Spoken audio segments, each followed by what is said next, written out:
Okay, we might get started. Hopefully a few more people will join as we move through. It is a very small group today, so do encourage you to engage if you wish. So it's up to you whether or not you want to turn on your cameras and join in on the conversation. But if you would like to interact a bit more, we do encourage that. I just want to, my name is Ren Flannery. I'll be hosting today, and I am the Sector Development Officer, Human Rights Lead for QCOS. First of all, I want to acknowledge the country that I'm on today. I'm very privileged to be living and working on Larrakia country. So that's Garamilla for me in Darwin. And I want to pay my respect to the Larrakia people and their ancestors, past and present. And I would also like to extend my respect to all of the lands that you are on today, and to the traditional custodians of those lands, and to any Aboriginal people who are here with us today. QCOS thanks First Nations peoples for the gift of the Uluru Statement from the Heart. We look forward to supporting and working the work leading to the successful referendum to enshrine a First Nations voice to Parliament in the Australian Constitution, followed by Makarrata and treaty. QCOS welcomes the invitation to walk with First Nations peoples in a movement of the Australian people for a better future. Now, QCOS, as many of you would know, are the peak body for social service sector. We strive for social change through advocacy, policy development and sector strengthening. The Human Rights in Action webinars have been implemented since the Human Rights Act came into effect in 2020. QCOS has been building on the capacity of the sector to embed human rights into their service delivery and policy development. These webinars can focus on policy and legislative reform through the discussion of upcoming submissions or as a skills development platform. But today we're going to be focusing on preventing sexual harassment and gender discrimination in the workplace. The presentation today will be an overview of the history of the Working Women's Queensland, a look at the changes to legislation and how to use the legislation along with some examples. There will be a Q&A at the end, so you'll have time to ask questions then. However, if you have any comments or questions that you come up throughout, feel free to pop them in the chat, and I'll be monitoring the chat as well. So the webinar is being recorded and you will receive a copy of this in the post-event email, as well as any additional resources that we mentioned throughout the session today. So look out for that email because you'll be able to use those resources leading forward. Today we have with us the Working Women Queensland, which is a free, confidential and supportive service to help vulnerable women seeking help with work matters. They have been operating for over 20 years now, so really fantastic organisation to know about. As I said, I popped the website into the chat there, so you can have a little look at that in your own time. With us today is Jill McKay, who is the director. Jill has a proven track record in leading cross-functional teams in women's and domestic and family violence services. She is a skilled trauma-informed practitioner and an advocate for workers. She has a passion for promoting gender equity through extensive project management. We also have Megan Inglis, who is the principal solicitor. Megan holds degrees in psychology and law. She has worked in a range of industries, including publishing, disability services, pharmaceutical medical devices, and executive recruitment. Since entering the legal profession, Megan has worked exclusively in the community sector, where access to justice for the most vulnerable people in our society is what drives her. And finally, we have Catherine Rendell, who is community engagement and training. Catherine has a depth of experience across family and community services, including domestic and family violence, specialist services for people from culturally and linguistically diverse backgrounds, and early childhood intervention. She has had a lead role in the establishment of new programs and place-based initiatives and engaged in research to underpin advocacy for change. I'm going to hand it over to Catherine now, and I will chat to you all again at the end of the session. Thank you. Okay, thanks. Hello, everyone. And it's great to have the chance to engage with you and hopefully to engage on the chat function as well. And we will have a chance to, respond to questions or take them on notice at the end as well. We also would like to acknowledge the country on which we're providing our services at the moment. So at the moment we're on Mianjin country, and we would like to pay our respects to the spiritual relationship of the traditional custodians of this place, and also to acknowledge that sovereignty was never ceded. And thank you also, Ren, for QCOS's statements around that as well, with which we are in great agreement. Thank you. Before we start, as always, you know, if we're talking about some of this material that it can be difficult to hear and to engage with, may trigger a trauma response, please feel absolutely that you can leave at any time, and because the recording will be available and you could go back and have a look at it later. And I'm sure that people joining us here will know that they can ring 1-800-RESPECT for a general connection with services that might be of assistance. We'd also like to acknowledge that people within the LGBTIQA plus community may experience sexual harassment and discrimination also. We will be identifying the fact that Working Women's Queensland work with people who identify as women, but we want to acknowledge that some men also experience sexual harassment.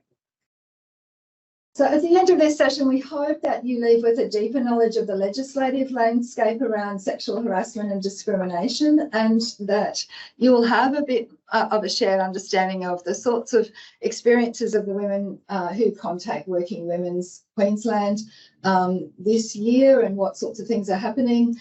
And finally, we're hoping you leave with it at least one idea about how to contribute to preventing harassment and discrimination in the workplace, and that we expect will be an ongoing conversation far beyond this presentation. So I'd like to introduce Jill now to talk to you a little bit more about Working Women's Queensland, so you know where we're coming from. Beautiful. Thank you so much. Thanks, Catherine. And as Catherine said, we will have some opportunities for people to engage either through the chat or with your voice a little bit later. We really want to hear from you. We know that, you know, getting into some training or presentations, you know, sometimes can be pretty boring when we're just talking at you. So we're specifically wanting to connect with you. I'll just let you know that we are a community legal centre, and as part of Working Women's Queensland, we also are a part of Basic Rights Queensland.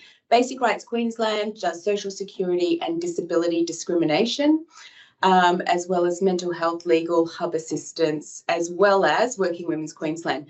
Wanted to let you know that our session today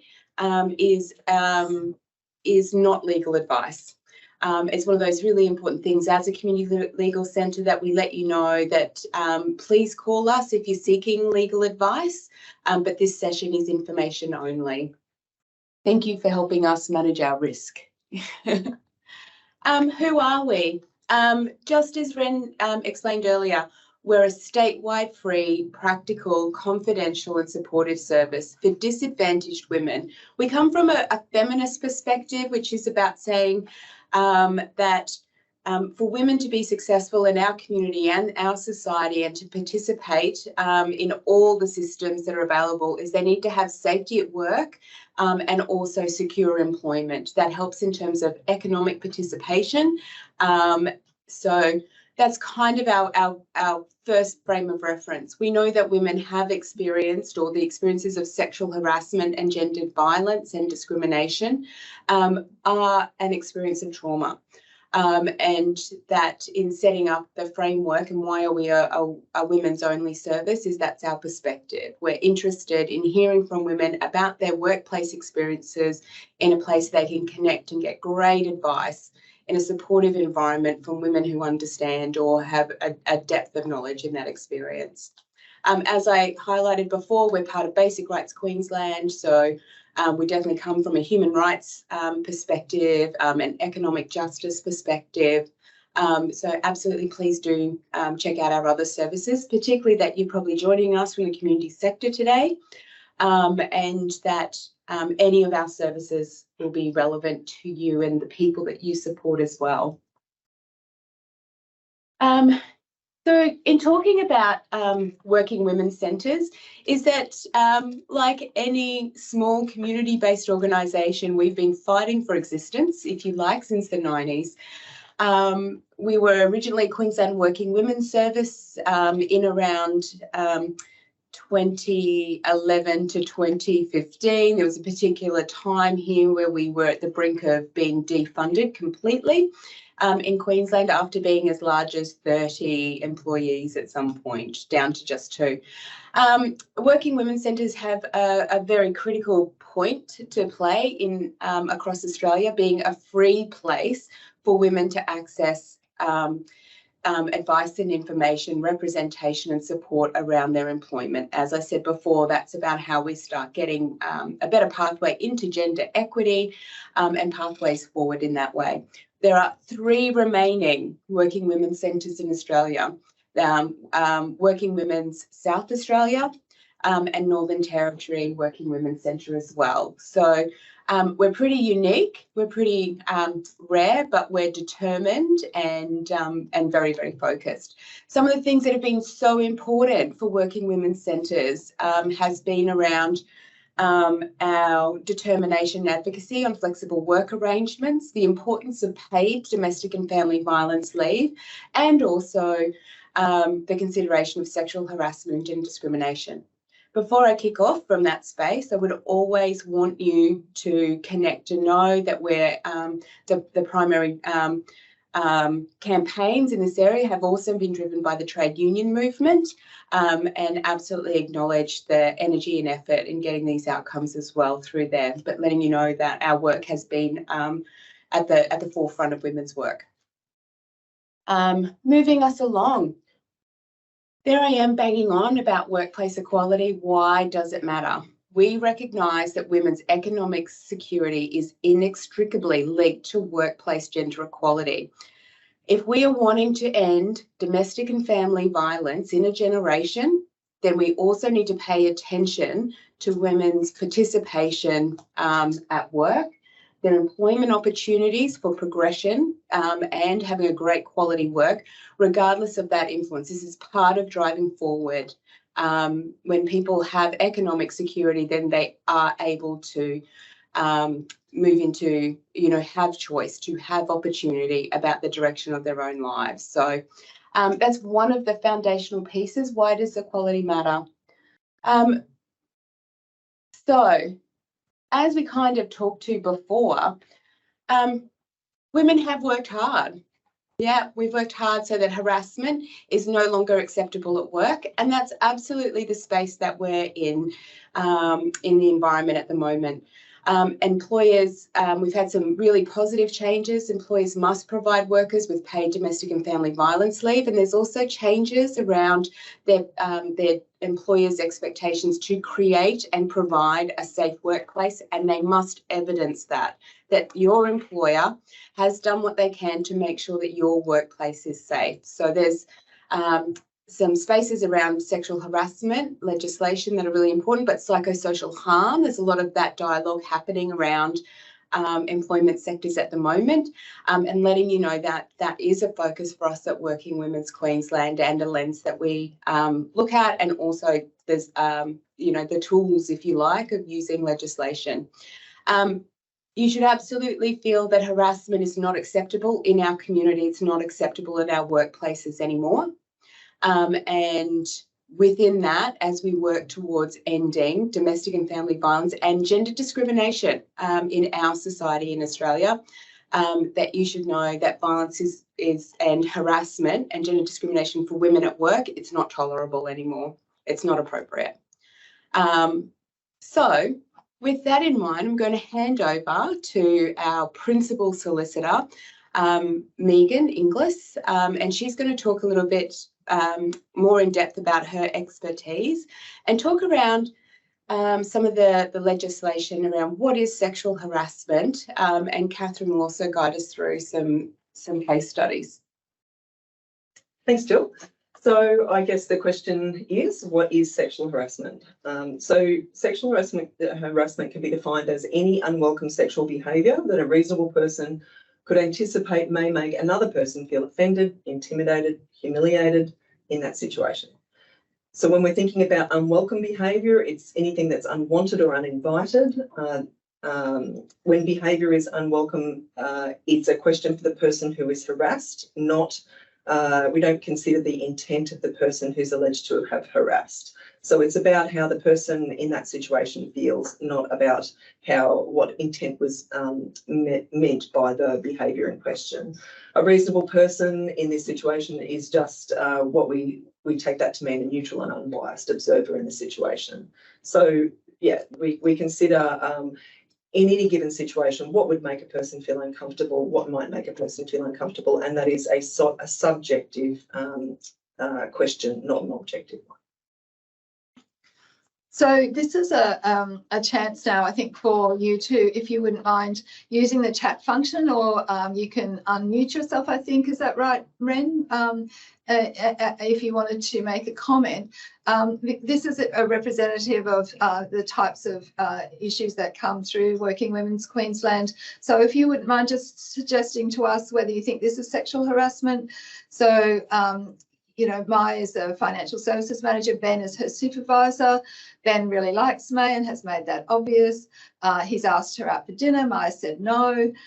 Ben then sent Mai flowers on Valentine's Day, and that was very embarrassing for Mai. Ben then sent text messages to Mai telling her how much he likes her, and he asked her out again. Mai is now feeling very uncomfortable. She no longer enjoys working with Ben. So what do you think? You're welcome to speak out rather than use the chat function, whichever you like. Do you think that's sexual harassment? Yes. Yes. We've got one response saying yes. Definitely sexual harassment. Yep. Anyone else want to hazard a response to that?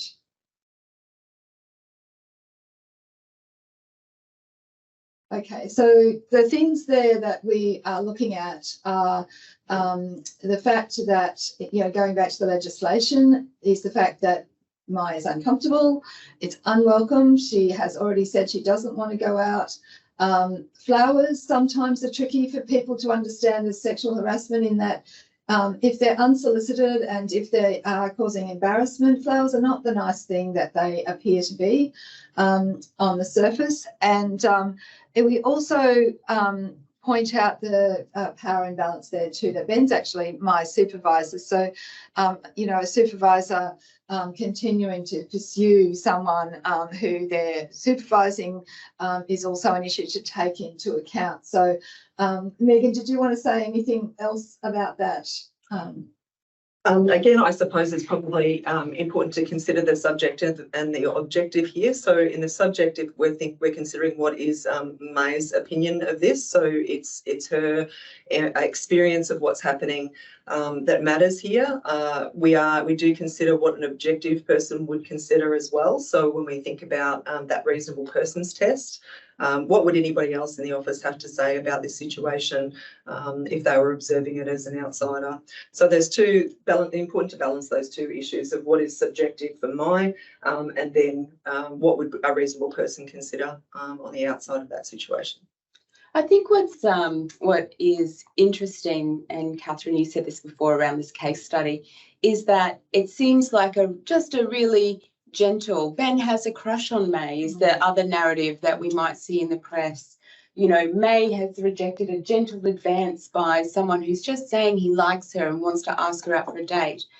But, you know, as Catherine has said, and as Megan has explained, is that it's about how Mai feels about this situation. She absolutely has said no. That should be enough. There's certainly nothing in the space here where we're saying that people who work together can't form consensual relationships, fall in love. You know, those type of things are absolutely true. But in this instance, Mai is very clearly saying, no, I'm not comfortable.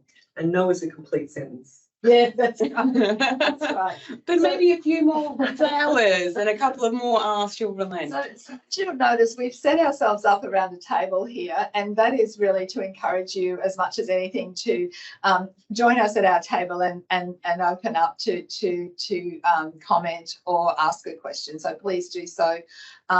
Let's leave Mai there now and have a little look at more detail around sexual harassment legislation. So again, I guess it's important to consider that sexual harassment isn't always obvious. So the casual observer may not necessarily always be able to see it, and sometimes the person who's subjected to it might not be able to see it as well. The most common behaviours that we might consider to be sexual harassment are suggestive comments or jokes that are intended to offend or intimidate, or may just offend or intimidate. Intrusive questions about a person's personal life, their physical appearance, inappropriate staring or leering, inappropriate physical contact, unwelcome touching, hugging, cornering or kissing, and sometimes just standalone behaviours as well, in terms of, the kinds of things that people would consider to be something that should occur in private. Mm. So then some other examples here: sharing or threatening to share intimate images or video without a person's consent, repeated or inappropriate invitations to go out on dates. As I said, no is a complete sentence. It doesn't require explanation. Request or pressure for sex or other sexual acts, sexually explicit gifts, images, videos, cartoons, drawings, photographs or jokes, actual or attempted rape or sexual assault, sexually explicit comments made in person or in writing, or indecent messages, phone calls, emails, including the use of emojis with sexual connotations as well. And that's an emerging area that we see happening a lot. Sexual gestures, indecent exposure or inappropriate displays of the body. Sexual harassment happens in person, over the phone and online, including via social media. The important part here is the connection to the workplace. Absolutely. And the connection to the workplace, I really appreciate you talking about that, which kinda is that work events. We see work events as particularly, we always talk about them as the post-Christmas party kind of run on from us. So just connecting that in, that when you are at work or with work colleagues, if it's a beer after work, that type of things, just consider that that is still in a work context. So just to invite you in, and Megan will also make comments if around this particular example of some of the sorts of things that come via the Working Women's Industrial Advisors here. So, and this one is a little different in that Levine is the only female apprentice in a workshop. So we do come across this where, there's much more encouragement for women to go into so-called non-traditional trades, for example. What sometimes happens is a woman may find herself the only female in the workplace, and this is sometimes we hear from women in that situation. So unfortunately, there are still workplaces where there are posters on the wall of women with little or no clothes on, like the old calendars that used to exist quite commonly before we understood really clearly we shouldn't be doing that. Unfortunately, it still happens sometimes. It is the place, it sits above the place where Lavina must sign on and off. So every time she signs on and off, she's confronted with these images. And it's not just that they're static images. One of the other apprentices makes jokes about the bodies of women who bring their cars to be services, linking their bodies to the bodies of their cars, for example. Ha ha, very funny. All of this leads to Lavina feeling really unsafe. So I'm guessing you might be happy to answer again if that's sexual harassment. You can just shout out if you like. Or in the chat. Or in the chat. So in this case, Lavina's not directly being approached. Hello. I thought I should join in. Yeah, so it's sex-based discrimination. Yes, and you can understand too in that context that she's feeling quite unsafe because she's the only one there who seems to start to feel that she is actually a target of that, even though they're not directly saying things to her. And nobody's doing anything about it is the other thing. So the other apprentice is making jokes, but nothing's happening. There's no consequence. I'll just speak a little to that and any further. So that's quite a common scenario. Yeah. I mean, there are certainly, and we'll get to a slide a little further along about particular industries where we see, you know, more of this kind of these sorts of situations arising. But I think again, it's important to just remember across the board that that this is about the subjective experience of a particular person in the workplace, and if somebody feels unsafe, then you know, the organisation needs to do something about that. Because we should all be safe at work. Yeah, absolutely. Beautiful. Oh, Back to you. back to me. So one of the things is to think about is one of the places is that we've had some real changes in legislation, a real strike forward over the past few years around gender equality, systems and structures that women can complain. What I would say, thinking back about those case studies and thinking about you as workers in the community sector and you as people who are connected to other people, is the encouragement to make complaint, to start speaking up, to have a different expectation in your workplace, of people in your community and in your space about saying, you know, there are changes. This isn't tolerable. I'm going to speak up about it, and that's how we make change happen. So I'm going to talk about the Respect at Work report. As you might have known, that Kate Jenkins in 2020, the Australian Human Rights Commissioner, sex discrimination in particular, she undertook a significant piece of research in Australia to really examine what women's workplace experience and their barriers at work, and uncovered phenomenal experiences of discrimination, sex-based discrimination and sexual harassment in the workplace. She presented that report to the Australian people, if you like, in or about 2020, and within that there was 55 recommendations. Within that report, she really made some recommendations about saying we can end sexual harassment and gender discrimination, but it's not on the victim. It's not the victim's responsibility. This is about the employer has a responsibility to keep people safe in the workplace, and that all Australian workers should know about what their responsibilities are. So some of these places are really important, as well as simplifying some of the certain legal barriers to getting an outcome.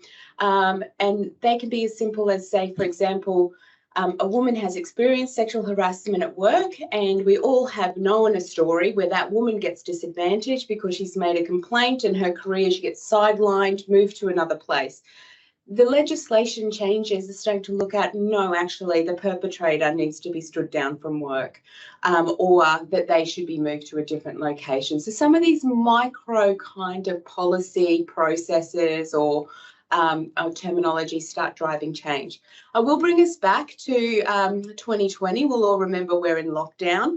There was some, the height of the Me Too movement, if you like, was also around that time. And during COVID, in response to the Respect at Work report, there were women's marches. So basically women were like, I've had enough now, taking it to the street at a time where it isn't safe, in response to Brittany Higgins or Grace Tame at those places, and basically with a stream of energy saying enough is enough. I want to connect you back into there to know that you're not alone, that we need to continue to push forward, and that you're a part of that energy as well.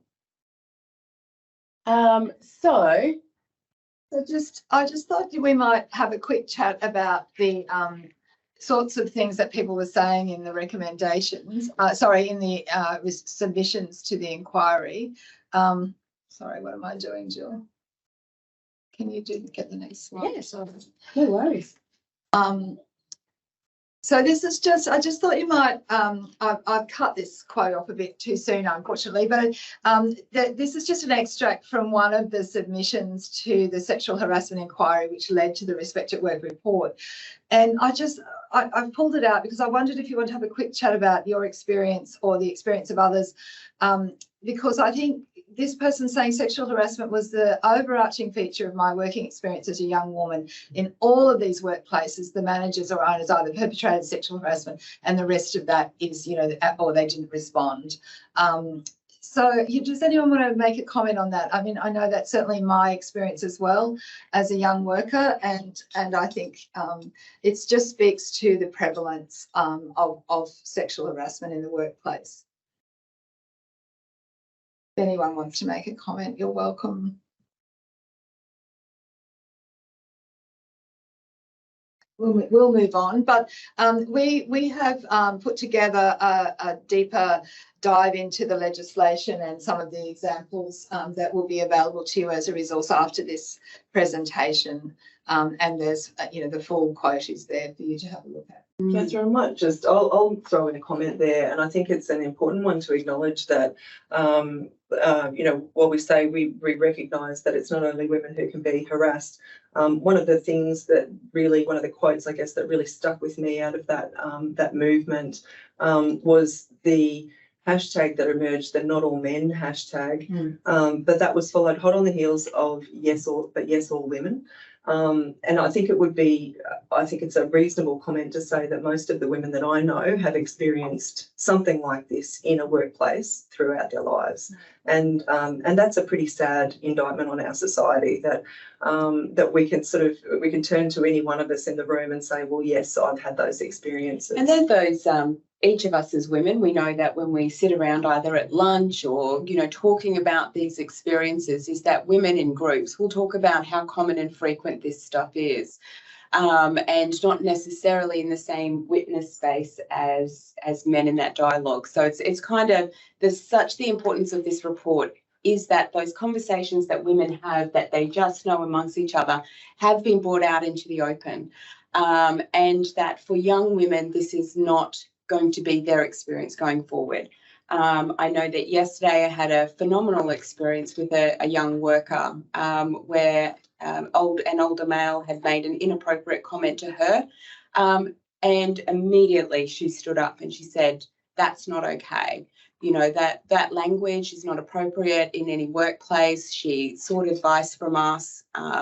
Absolutely phenomenal that young workers into the Australian workplace have a much deeper understanding and a better trust in the system because of respect at work and because of the progressive changes, that we get to leave that kind of stuff behind, and see men who perpetrate that violence or workers who are perpetrating that level of violence as dinosaurs. It's not the generation of the workforce that we want into the future.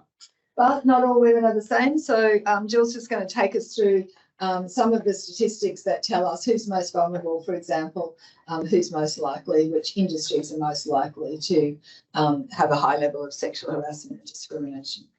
And I think about talking about who is most vulnerable and knowing that I'm talking to dear colleagues in the community sector. This is our bread and butter.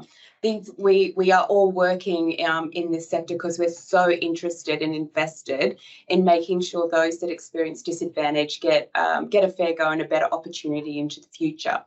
So what we do know is 45% of young workers under the age of 29 have experienced sexual harassment. 45%. So that means that that's people that are recognising and reporting it. That's how prevalent that is. 44% of workers with disabilities. When we look at our Aboriginal and Torres Strait Islander workforce, 53%. Of workers have experienced sexual harassment. Again, these overrepresented numbers. And where we began at the beginning of our presentation today is absolutely acknowledging that people of diverse gender and sexuality are at increased risk of sexual harassment and gender discrimination and harm. So not only is there societal harm around people's diverse sexuality and gender, on a daily basis in the workforce as well. What that means is that just like for women, it's just the lack of opportunity to be able to progress and move forward, and becomes part of that story of cumulative trauma. And again, workers from culturally and linguistically diverse backgrounds. When you are an Australian citizen, it feels like you have more rights. However, our Australian society as well is that we know that when we have any worker on a casual employment or a temporary contract, is their capacity and feeling like they have a right to complain is diminished, let alone to speak up for yourself. And so we know that those workers have a really high experience of sexual harassment. Within this perspective, I really encourage you to reflect on the work that we do at Working Women's Queensland as a community legal centre. And one of the things that's imperative for us is that we are free, and that we are free from any other association, that those who are most disadvantaged can contact us and seek advice, and if they need to, be supported through to representation. Such an important service. So we're just going to flick through some of the statistics now, because you can find them in the Respect at Work report, so that we can get to talk a little bit more about some of the changes to the legislation.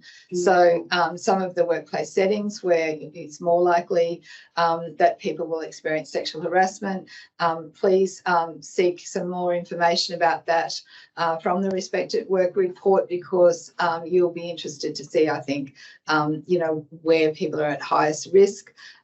Also, we're looking at certain industries that we need to, so when we're talking about prevention, these are the industries that we really need to focus on as well. You may be aware that some of the big mining companies, for example, are putting significant energy into turning this around, because they know that they've been on the nose around sexual harassment, and particularly discrimination. That is the sort of, you know, grounding for sexual harassment. What's really interesting, I think, around we are absolutely all in favour for anyone choosing a career and a passion for themselves. When we start talking about male-dominated trades or non-traditional women's trades, if you like, you please choose the appropriate language there for you, is that women will start an apprenticeship in all hope and opportunity, but after years of gender discrimination, it just becomes debilitating, and sometimes they don't finish their apprenticeship or follow through into a fully fledged career. So they make a commitment to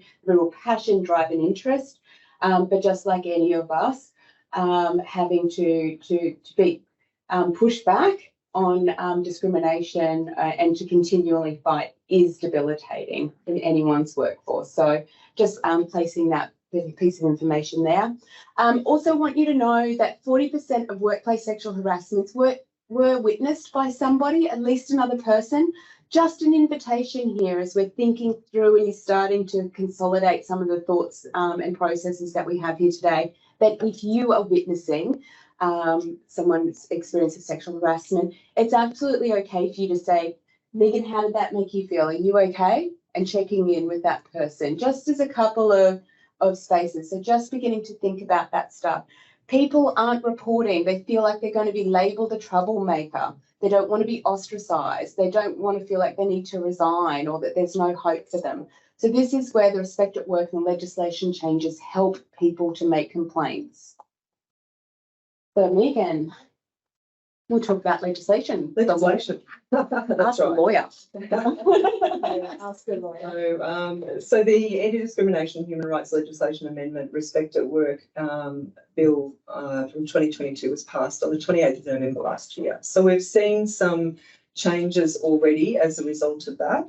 The most important things to flag, I think, here are the some of the legislative changes include a positive duty on employers. So as I said earlier, we've touched on it earlier in the presentation. This is not just about the person who's harassed making a complaint. There is a positive duty on employers now to ensure that they are putting systems and processes in place, not to just deal with it when it happens, but to prevent it from happening in the first place. And they can be held to account for that. Also an expanded definition of what sexual harassment is. There have been extensions to some time limits, regulatory powers, training and education within the community, and privacy and confidentiality for people making complaints as well. So I'll just jump in there, just to tell you there's more detail on all of those legislative changes in the handout that you'll have access to. Some additional changes as well to the Sex Discrimination Act include definitions for worker and persons conducting business or undertaking. Ensuring protection from sexual harassment is extended to all paid and unpaid workers, including volunteers, interns, and self-employed persons. So we highlighted that last bit just because they have been some of the most vulnerable workers and some workers who've contacted Working Women over the years, and this does enable, doesn't it, to have a stronger response. Absolutely, yeah. and examples of that, you might think about somebody who perhaps works in a caring capacity or in a support work capacity who's going out into the community. They might be a contractor, they work for themselves, they're contracted to an organisation to provide that care to a client in the community. They go out into the community and they experience some harassment, from a client, say in that sort of circumstance. So there are, there are requirements there for the organisation that's contracting them to actually put some systems and processes in place to support that person and also to ensure that it doesn't happen again. So thinking about that, to be really explicit, what that means is that if your employer has not kept you safe, they've got to pay you money, or they've got to pay out money, or they've got to train everyone in the organisation, those type of things. So in the past, it might have been suffice for the employer to say, it's all good, we've solved the harm, I've given Megan the sack, back you go, nothing to complain about now. Now it's at a place where your boss has a responsibility to make sure that they're keeping you safe from harm, and what they do with the perpetrator, absolutely they must be acting, but that you have a recourse and that you can expect your employer. So that positive duty stuff is really powerful. It certainly is. And so then Fair Work Act, the Secure Jobs and Better Pay Amendment Act of 2022, the sexual harassment specific details within that as well. Compassionate leave, family and domestic violence leave. We're considering gender equity, equal remuneration, pay equity, expert panel, pay secrecy, which has been a huge part, I think, of gender inequality in the workplace historically. People not being allowed to talk about their salaries, it leads to a lot of challenges for people. You know, how do you justify and rectify that in your mind when you're not able to, when you don't even know whether or not you're being paid at the same rate as your colleagues who may not be women. Additional further protected attributes, the flexible working arrangements, so the Fair Work power to determine disputes, increasing the cap on some of the settlements that are available, and advertising employment at the rate of pay that is being offered. So we are seeing extension into other jurisdictions, or expansion of the jurisdictions now in which we can bring sexual harassment claims, which is awesome. And then just going back to that issue of the positive duty again, the Anti-Discrimination Human Rights Legislation Amendment Respect at Work Act amends the Sex Discrimination Act to say that it imposes a positive duty on employers to take reasonable and proportionate measures to eliminate unlawful sex discrimination, including sexual harassment. And so again, that's just coming back to not just saying, oh, look, we've dealt with it when it arises. We're actually going to require employers and hold them accountable for not putting in place systems and processes, which, policies, training, and ensuring that people are actually attending that training, but not just attending the training, that they've understood it and that they're in a position to implement that knowledge within the workplace. Because it's one thing to put a poster up to say, this is a respectful workplace, and it's another thing to encourage people to do a 10-minute training session online, their module before they start their next shift. It's another thing entirely to ensure that your staff have actually understood what that means and what the liability is, that if they don't comply with those, with those policy changes and implementation. So hugely important. Megan, when we think about that, in terms of looking at the outcomes of women where we have progressed to either Fair Work Commission or to Human Rights Commissions, one of the things that we've sought for women who have made complaints around harassment is that perhaps it's financial compensation, but also some of the things that we've been able to, what we achieve through representation is an apology from the employer about the instance. That's an incredibly important step. Also, a deed, so an agreement to settle at conciliation, which includes that the employer will ensure that all the workers are trained in harassment and discrimination so it doesn't occur again.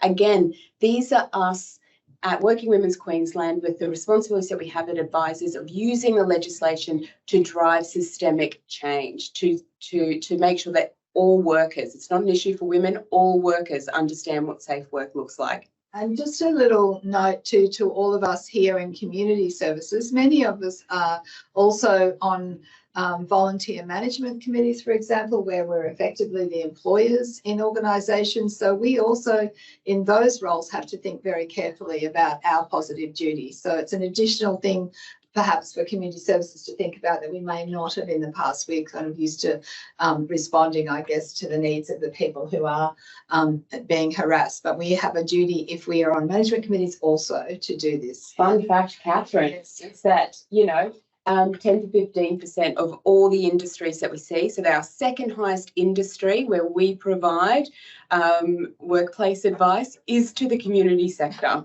Yeah. Community sector employees, because aside from, you know, I'm not talking solely specifically around sexual harassment here. We're talking about this whole suite of unfair dismissal contracts, whatever else.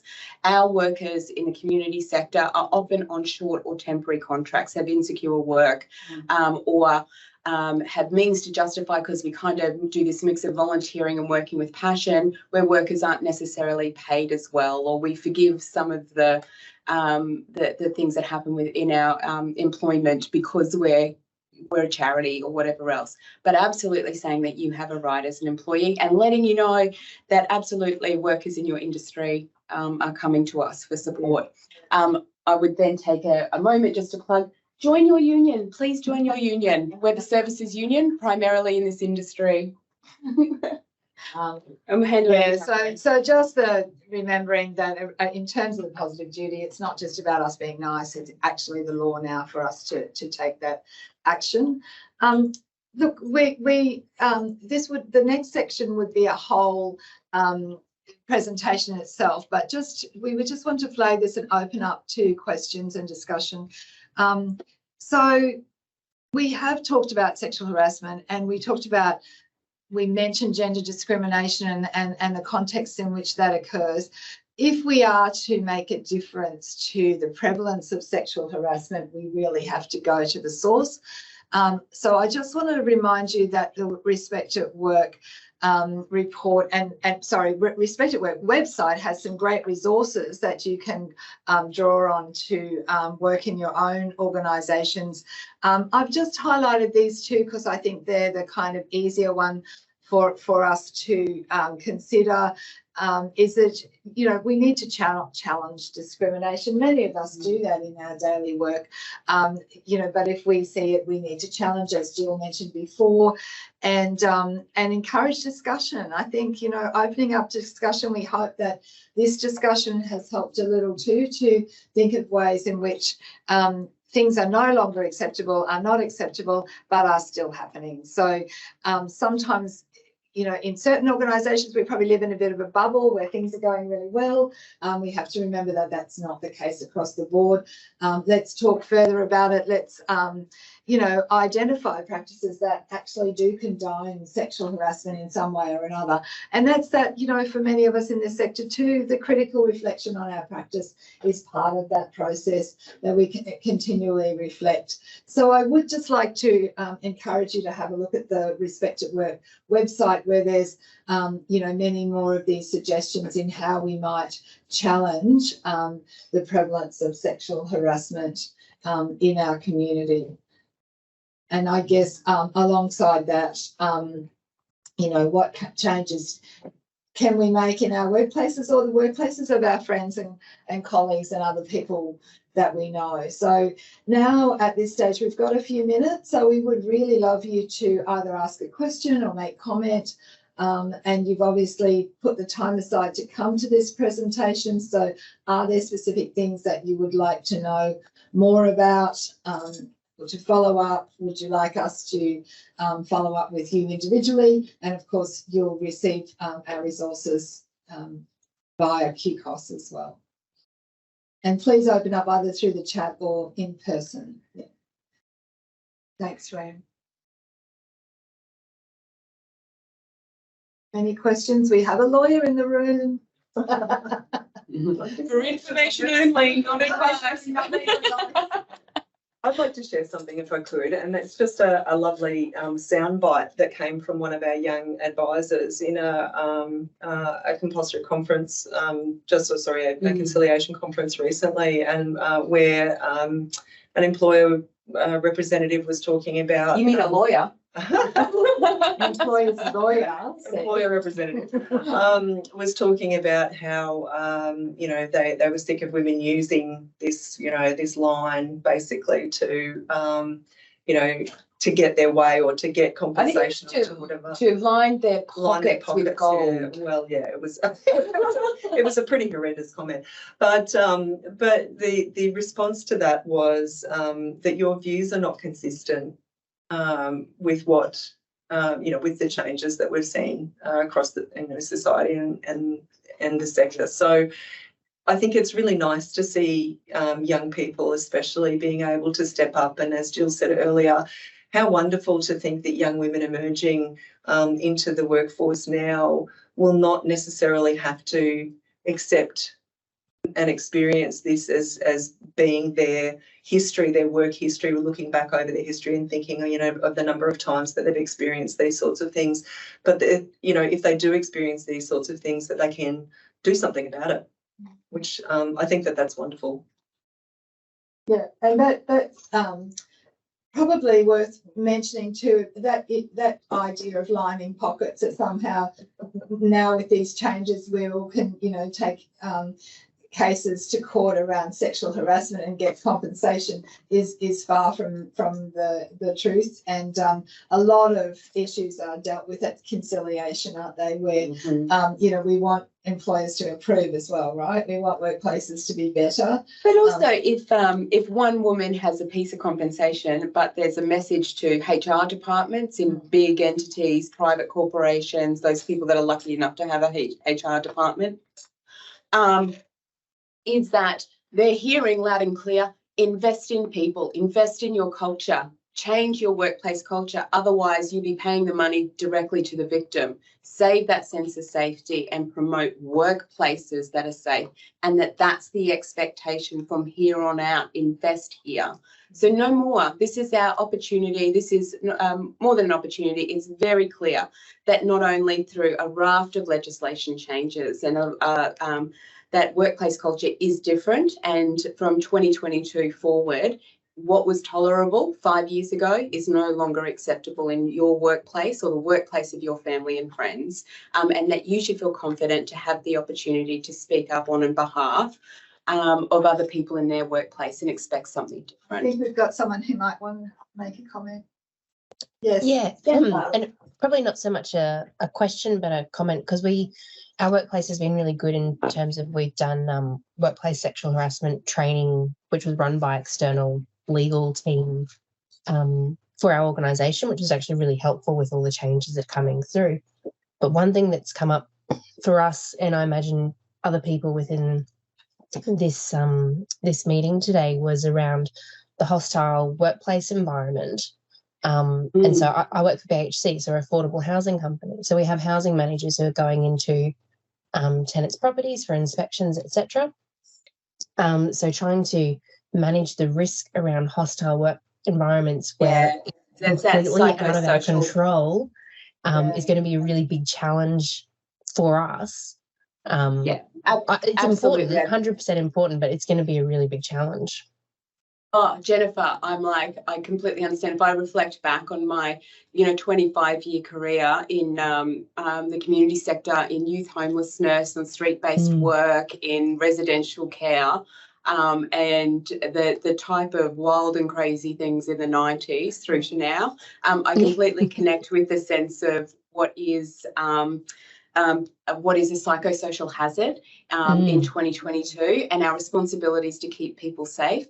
And I would just echo in this forum that is about how the government chooses to fund or underfund us or value our services. And I'll encourage you collectively to join your trade union, which is the Services Union, to be part of asking, and also QPOS, of course, to be asking to expect that as workers we are treated well and fairly, and that our conditions are in line with any other worker in Australia. So, you know, where you might examine things happening in an isolated mining community and what workplace safety arrangements need to be there, the same thing needs to happen. And the way to strike that is through collective union movement or campaign action in that space. But you do deserve to have a safe workplace. We do deserve to be funded around safety and security. And that's about social and that's all. change. And like when you talk about the mining sector, that's like those factors are a lot easier to control when we go into people's homes. So where we're talking about, you know, pornographic images, or you walk in and someone's got their shirt off, or things like that. Right. Those factors that are really outside of our control, and we can do as much as we possibly can in terms of, you know, we've got someone coming in today, please make sure you're being respectful, etc., etc. But there's going to be a lot of that stuff. I can speak to that a little bit too, and I guess for me, this is about social change. It's not just about affecting change in the workplace, but I'm just going to circle back to something that Jill said right at the beginning, and that is that economic, you know, participation for women in the workforce is the way, you know, to having the freedom of choice, and I think that that's an incredibly important thing to keep at the back of our minds when we're talking about all these issues, because this is a social issue. It's not just a workplace issue. It's a cultural issue. It's a social issue. We see, you know, the sexual harassment and discrimination everywhere. It's incredibly prevalent within our society. So when we think about the example that you give of going into somebody's home, what we want to affect here is social change. We want people to be able to treat people with respect everywhere, not just in the workplace, but in you know, a shopping centre or in the community or things like that. And so under those circumstances, you know, somebody's home, a worker going into somebody's home, the client is effectively the employer there, and there is an obligation on them to, so if they're going to be employing people through NDIS to provide support, then they need to be prepared to consider themselves an employer under those circumstances. So there and then is you throw in the spanner of mental health complications as well, just to add an extra layer of complexity. It's not an easy question, and it doesn't have an easy solution. But I think that the underpinning principle of all of this is that we need to affect social change, and this is a really good way to start. Just a reminder, I'm just looking at the time. We're at 10:31. I respect people's time. Look after yourself. You know, we talk about self-care in this sector, but absolutely take a moment when you reflect on this work or the stories that we've told today. You might think about your work experience, just like how these types of legislation changes are affecting you in your current work, or you might reflect on earlier experiences. Please reach out and seek support. 1-800-RESPECT, BRISC, Brave Hearts, of course, your EAP are all options for you. Yeah. I'll leave it. Yeah, so we thank you for attending and for giving us your time. You know, we hope that you have found it useful and at least a starting point for considering these issues. Also, I hope you've walked away with a deeper understanding of the legislative changes and, you know, and that our handout will fill in some of the gaps for you. And thanks QCOS for hosting this presentation. We really appreciate being able to share our work and information with people. Thank you so much. Thanks, everybody. Thank you so much to the speakers today. That was a really wonderful presentation with a lot to think about. We've just had a poll pop up there. It'd be really great if you can respond to that poll. It really helps us to continue to evaluate our work and continually to improve what we do.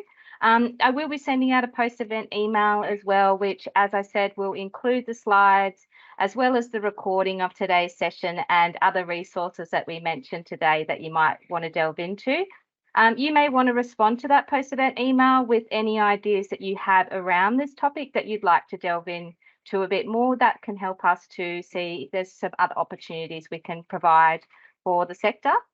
I'm just going to post here a opportunity to subscribe to our human rights newsletter. Human rights newsletter comes out quarterly, and it gives you a lot of resources and opportunities like this one to help you to continually improve your service delivery under a human rights respective framework. I'd also like to invite you to our webinar next week, which is Demystifying Burnout, Creating a Sustainable Workforce. Again, another one sort of talking about self-care and how do we take care of ourselves. And it's looking at a really interesting report that was written by the Infinite Potential around burnout and how do we prevent burnout. And that is on Tuesday, the 29th at 11 a.m. And I'm just going to pop the registration into the chat. So if you'd like to come along to that, please do. I'm totally coming to that one. Yeah, I'm totally I think it's going to be Ren. excellent. The report is an excellent report, and I'm very excited to hear what Dr. Chan has to say. So that's going to be fantastic.